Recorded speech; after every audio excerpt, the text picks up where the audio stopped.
மந்தி மசாலா யாருக்கெல்லாம் வேணும் இந்த மாதிரி ஒரு முறை அரைச்சு பாருங்க, ரொம்ப டேஸ்டா இருக்கும். 10 ஏலக்காய், ஒரு அன்னாசி பூ, ஒரு 15 கிராம், 4 போல கருப்பு ஏலக்காய், ஜாதி பத்திரி, ஜாதிக்காய், மராத்தி மூக்கு ஒரு 4 எடுத்திருக்கேன், பிரியாணி இலை ஒரு 2, கல்பாசி ஒரு 2 எடுத்திருக்கேன், 1 ஸ்பூன் ஜீரகம், 1.5 ஸ்பூன் மிளகு, சோம்பு 2 ஸ்பூன் கிட்ட கொஞ்சம் அதிகமாக சேர்த்துக்கோங்க. நீல வகையில் இருக்கிற 4 போல பட்டை எடுத்திருக்கேன், காஞ்ச லெமன் 1 எடுத்திருக்கேன். அதுக்கப்புறம் பார்த்தீங்கன்னா 5-6 வரமிளகாய், 100 கிராம் வரமல்லி எடுத்திருக்கேன். இது எல்லாமே நல்லா கொஞ்சம் வறுக்கணும். வறுத்துட்டு பவுடர் ஆக்கினா தான் நல்லா வாசமாக இருக்கும்.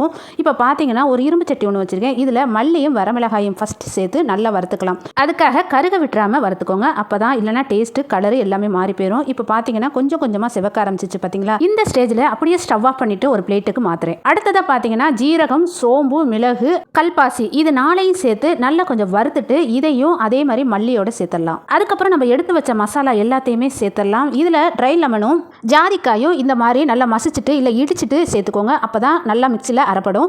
இப்போ பார்த்தீங்கன்னா இது எல்லாத்தையுமே கொஞ்சம் வறுத்துக்கலாம். கொஞ்சம் வறுத்ததுக்கப்புறம் இதை எல்லாத்தையுமே ஒன்று சேர்த்துடலாம். இப்போ மசாலா வறுத்தாச்சு.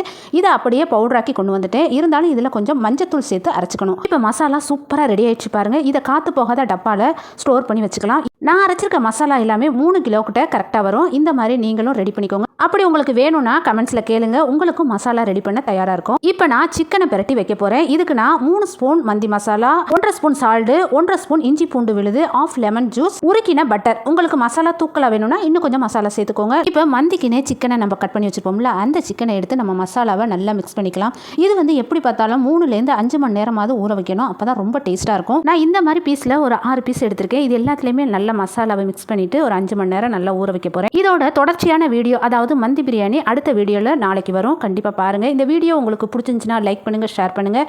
ராணிஸ் கிச்சன் தமிழுக்கு சப்ஸ்கிரைப் பண்ண மறந்துடாதீங்க. ஓகே, பாய்.